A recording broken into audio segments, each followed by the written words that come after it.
February the 12th, the night of the storm. A terrible storm last night, and the pine tree at the bottom of the garden came down, missing the hen house by a whisker. The wind was so loud we never even heard it fall. I'm sure the hens did, though. We've lost more slates off the roof above Billy's room, but we were lucky. At the end, Granny May's roof had completely gone. It lifted off in the night. It's sitting lopsided across a hedge. Father's been up there all day trying to do what he can to keep the rain out. Everyone would be helping, but there isn't a building on the island that hasn't been battered. Granny May just sat down in the kitchen all day and shook her head. She wouldn't come away. She just kept saying that she'll never be able to pay for a new roof. And where will she go and what will she do? We stayed with her, Mother and me, giving her cups of tea and telling her it'll be all right. Something will turn up, Mother said. She's always saying that. When Father gets all inside himself and miserable and silent, when the cows aren't milking well, when he can't afford timbers to build his boats, she always says, "Don't worry, something will turn up." She never says it to me because she knows I won't believe her. I won't believe her because I know she doesn't believe it herself. She just says it to make him feel better. She just hopes it will come true.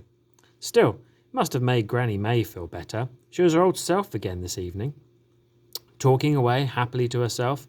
Everyone on the island calls her the old mad stick. But she's not really mad. She's just a bit old and a bit forgetful. She does talk to herself, but then she's lived alone for most of her life, and it's not really surprising. I love her because she's my granny, because she loves me, and because she shows it. Mother has persuaded her to come and stay for a bit, until she can move back into her house again. Billy's in trouble again. He went off to St. Mary's without telling anyone. He was gone all day. When he got back this evening, he never said a word to me or Granny. Father buttoned his lip for as long as he could. It's always been the same with Father and Billy. They set each other off. They always have done. It's Billy's fault, really, most of the time anyway. He starts it. He does things without thinking. He says things without thinking.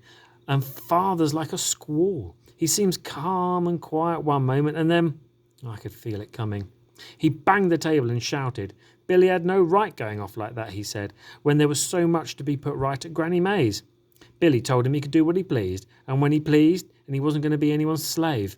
He then got up from the table and ran out, slamming the door behind him. Mother went after him. Poor Mother, always the peacemaker.